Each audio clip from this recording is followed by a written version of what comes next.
1 बजे के बुलेटिन की शुरुआत करते हैं। सीधे आपको लेह लद्दाख लेकर के चलते हैं, जहां रक्षा मंत्री राजनाथ सिंह भारतीय फौज को संबोधित कर रहे हैं। फोन कनेक्टिविटी और मुझे बताया गया केवल फोन ही नहीं बल्कि इंटरनेट कनेक्टिविटी भी यहां दी जा रही है। और मुझसे कल लेफ्टिनेंट जनरल जोशी जी चर्चा कर रहे थे, उसमें सेना किस तरीके से सहयोग कर रही है। मैं अपनी सेना को भी इसके लिए मैं बधाई देना चाहता हूं। जोशी जी, आपकी तरफ से सभी को, आप लोगों का बहुत सहयोग है। सीमाई क्षेत्रों में रहने वाली हमारी जनता को कनेक्टिविटी की भी यह सुविधा प्राप्त हो सके। मुझे बताया गया चुशुल के किसी काउंसलर ने 14 कॉर्प्स के कमांडर, आज कुछ आवश्यक रह गया इसलिए आज उनका आना नहीं हो पाया है, उनसे कोई बात उन्होंने कही थी और मुझे यह बताया गया कि 7 दिन नहीं बीते कि इन दोनों गांवों तक ऑप्टिकल फाइबर पहुंचा दिए गए। यह बात सच है? वो काउंसलर है चुशुल के यहां या नहीं है? और इन गांवों के लिए ये छोटी घटना नहीं है। मैं ये मानता हूं कि इन गांवों के लिए एक बहुत ही बड़ी घटना है और यह ऐतिहासिक घटना है। मित्रों, यदि मैं डेवलपमेंट की बात कर रहा हूं इस लद्दाख के, तो इस समय थोड़ी चर्चा मैं करना चाहूंगा कि लद्दाख का स्टेटस पहले क्या था और जम्मू कश्मीर का स्टेटस पहले क्या था। सरकार ने 2 साल पहले एक ऐतिहासिक फैसला किया है। जम्मू कश्मीर भी यूनियन टेरिटरी बन गया, लद्दाख भी अलग से यूनियन टेरिटरी बना है। लद्दाख के लोगों से जब मैं बात करता हूं और अपने member of parliament Shri Jamyang Namgyal से मैं बात कर रहा था, कुछ अंतर दिखाई देता है कि नहीं। उन्होंने सहज रूप से स्वीकार किया, नहीं, हमारी लद्दाख की जनता यूनियन टेरिटरी बनने से बेहद खुश है। अब यह यूनियन टेरिटरी बनाने की जरूरत क्यों पड़ी? बहुत सारे कारण हो सकते हैं, लेकिन प्रमुख रूप से 2 कारण, आतंकवाद और सोशियो इकोनॉमिक डेवलपमेंट का अभाव। 2 प्रमुख चीजें। चाहे सेंट्रल गवर्नमेंट का जितना भी असिस्टेंस मिल जाए और जिस हद तक सोशियो इकोनॉमिक डेवलपमेंट होना चाहिए था, नहीं हो पाता। अरे न्यूनतम आवश्यकताओं के लिए लोग तरसते रहे। मैं समझता हूं कोई भी संवेदनशील सरकारी से बर्दाश्त नहीं कर सकती। आतंकवादी गतिविधियां लगातार चलती रहती थी।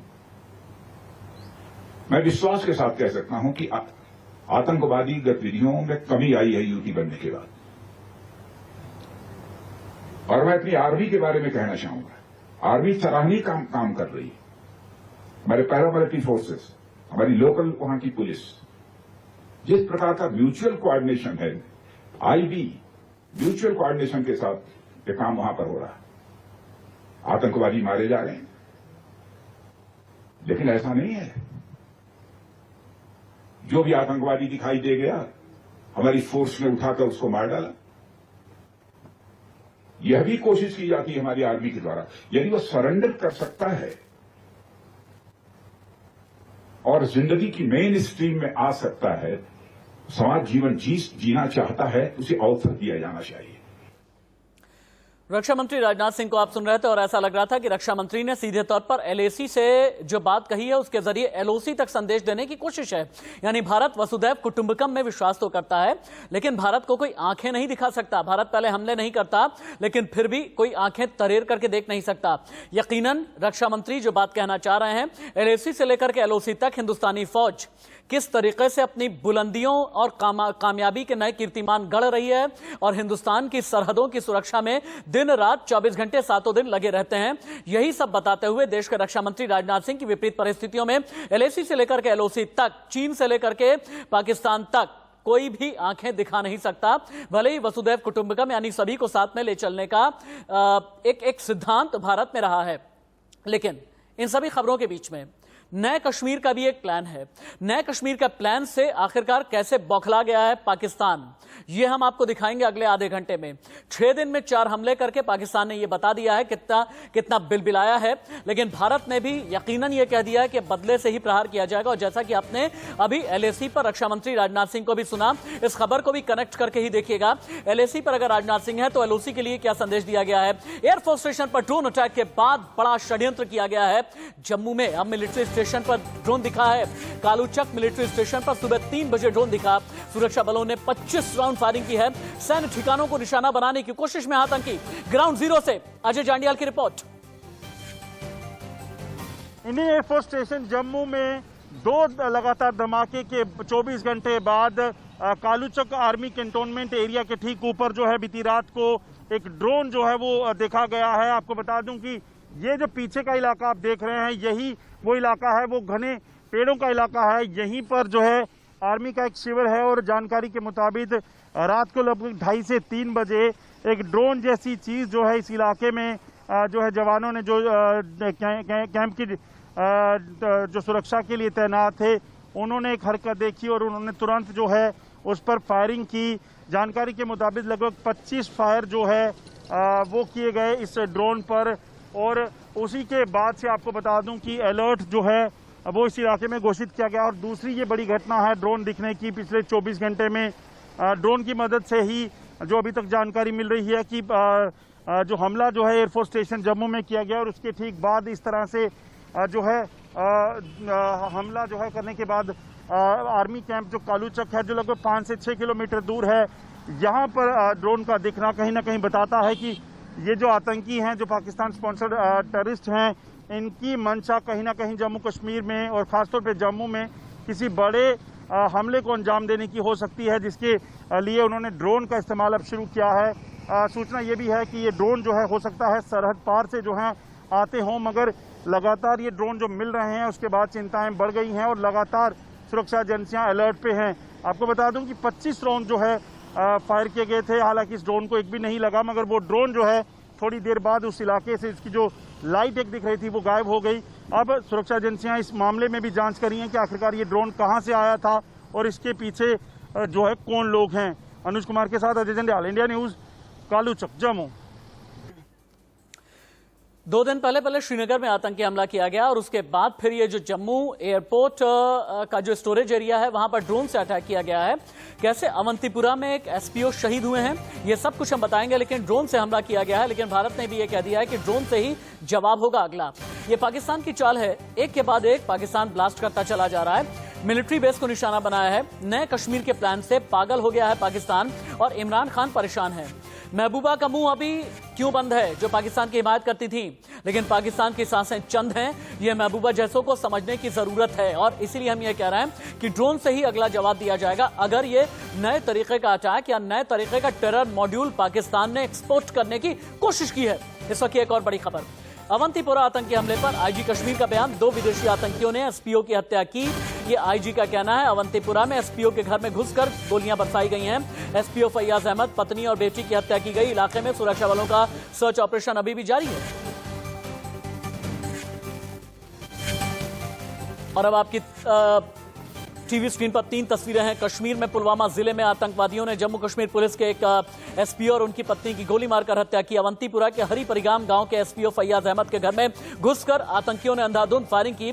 हमले में 41 साल के अहमद, उनकी पत्नी, बेटी पहले गंभीर रूप से घायल हुए, हालांकि उनकी मौत हो गई है।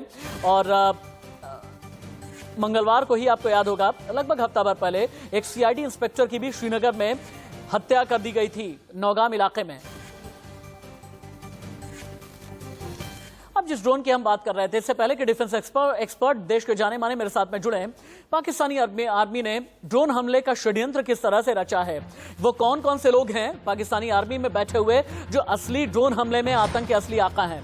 Lieutenant general Sahir Shamshad, chief of staff, major general Mohammad Asim Malik, vice chief staff, major general Azhar Waqas, DG military intelligence brigadier Irfan, commander 505 UAV special brigade. यानी ये पाकिस्तान की फौज में बैठे हुए वो ऑफिसर्स हैं जिन्होंने ड्रोन हमले का प्लान बनाया। लेकिन आतंकी हमले वाला ये ड्रोन प्लान क्या था, अगला इंफोग्राफिक आपको बताएगा।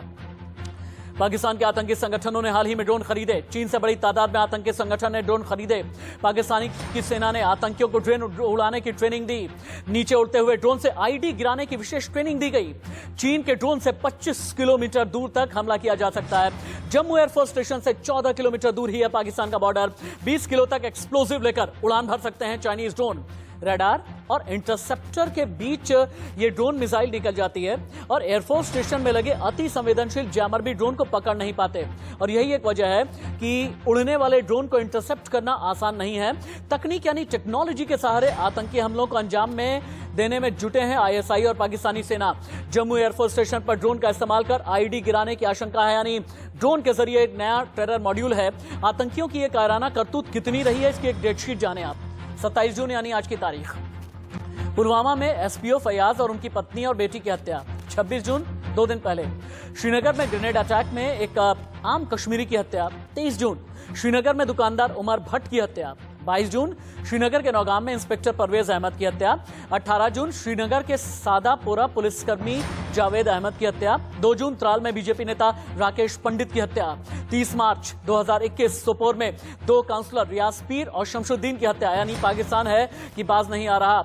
रडार सिस्टम से आखिरकार ये ड्रोन बच कैसे जाता है? भारत में ड्रोन्स को लेकर एक जैसी पॉलिसी का अभाव है। इस साल मार्च में सरकार ने अनमैन्ड एयरक्राफ्ट सिस्टम रूल्स जारी किए। बड़े और मीडियम साइज के ड्रोन का इस्तेमाल डिलीवरी की खातिर करने को मंजूरी दी गई।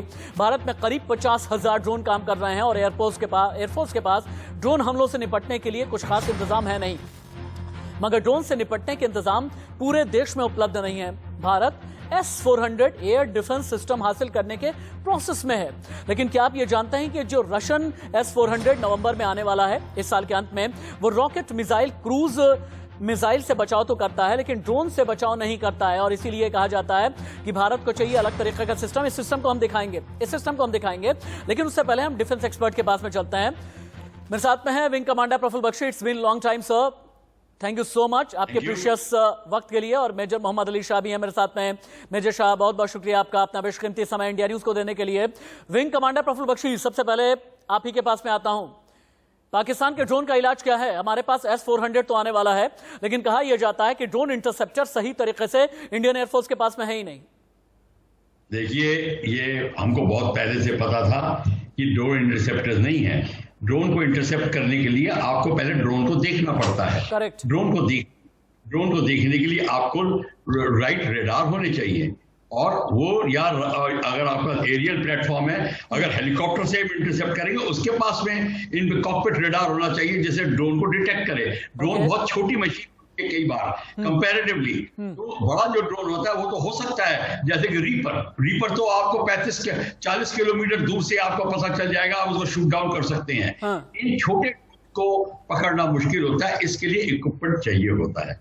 ये इक्विपमेंट हम कहते रहते हैं पर लेके नहीं आए।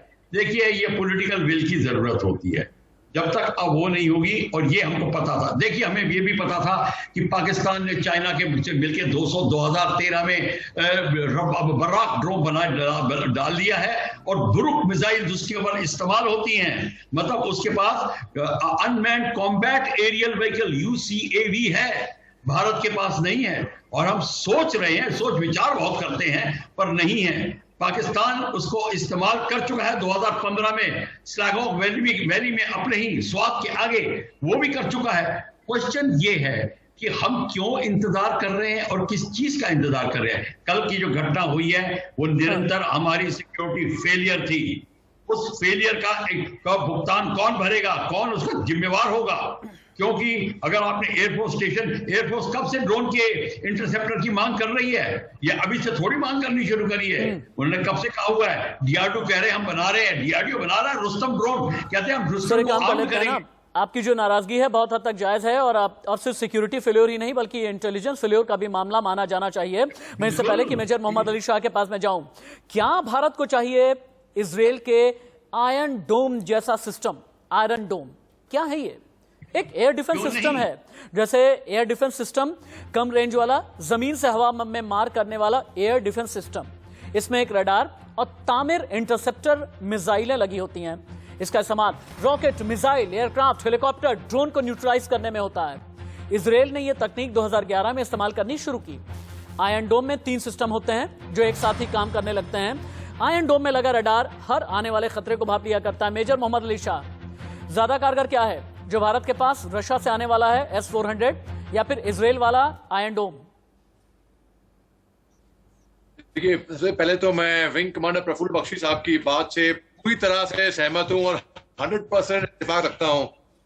उन्होंने जो कहा सही कहा। अब रही बात आपकी आने की, देखिए ऐसा है कि हमने इजराइल से लीज पे 3 साल के लिए 4 ड्रोन ले रहे हैं, हीरोइन ड्रोन, और इन ड्रोन्स की बहुत क्षमता है जो कि लाइन ऑफ एक्चुअल कंट्रोल पे लगाए जाएंगे, इससे हमको बहुत फायदा भी है। और इंडियन नेवी भी लीज पे ड्रोन ले रही है और एयरफोर्स भी ले रही है। अब मैं आपको बताऊं, ड्रोन्स के ऐसी जगह है कि क्लाइमेट कोई भी हो, टेरेन कैसी भी हो, कहीं से भी कहीं पे भी घुस सकती है और वहां पे हमला कर सकती है, अटैक कर सकती है। कुछ होते हैं सुसाइड ड्रोन, जैसे कमाकाजी ड्रोन हो गए।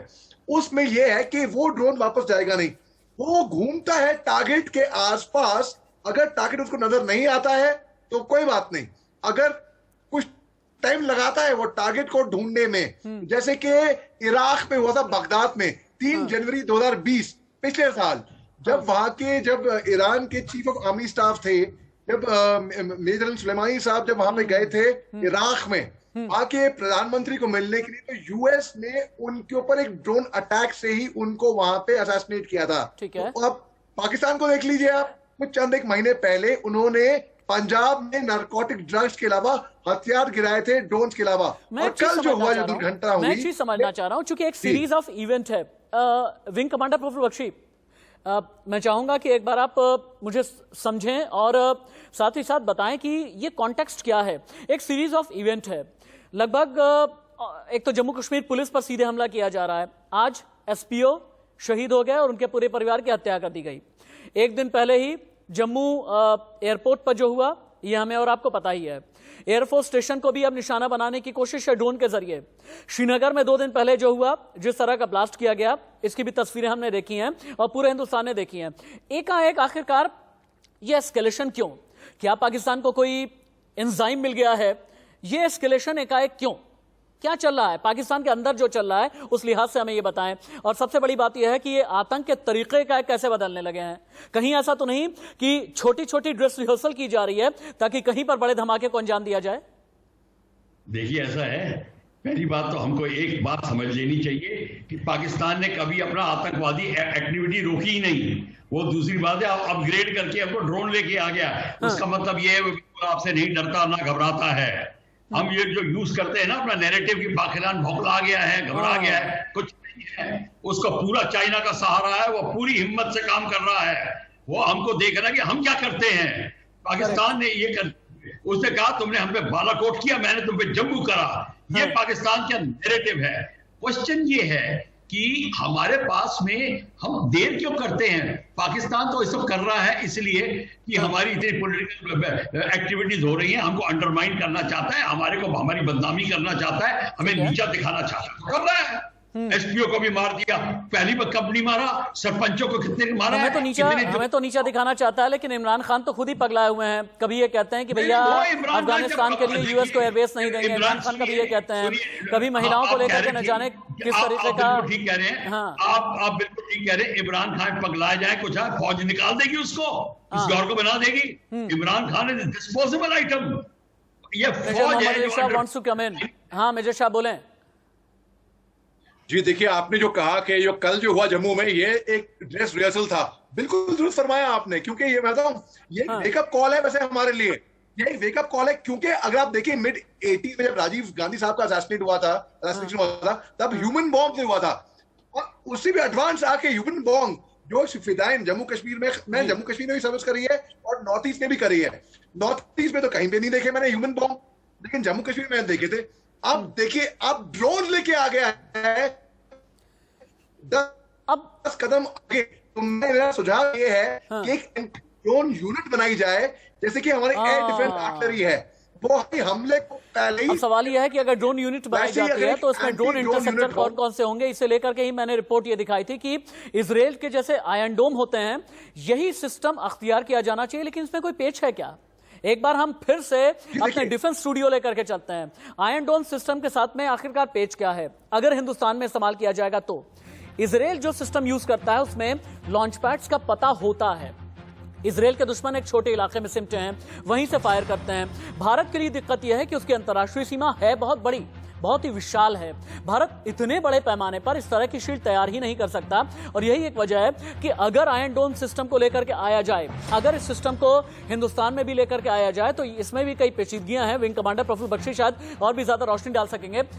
विंग कमांडर प्रफुल्ल बख्शी, क्या है ना, इजराइल और फिलिस्तीन की जो बॉर्डर है ना, भारत और पाकिस्तान के बॉर्डर के मुकाबले में, यानी एलओसी के मुकाबले में कहीं ज्यादा छोटा है और इतना ज्यादा क्लिष्ट नहीं है, इतना ज्यादा डिफिकल्ट नहीं है, लेकिन हिंदुस्तानी कंडीशंस बहुत ज्यादा डिफिकल्ट हो जाती हैं।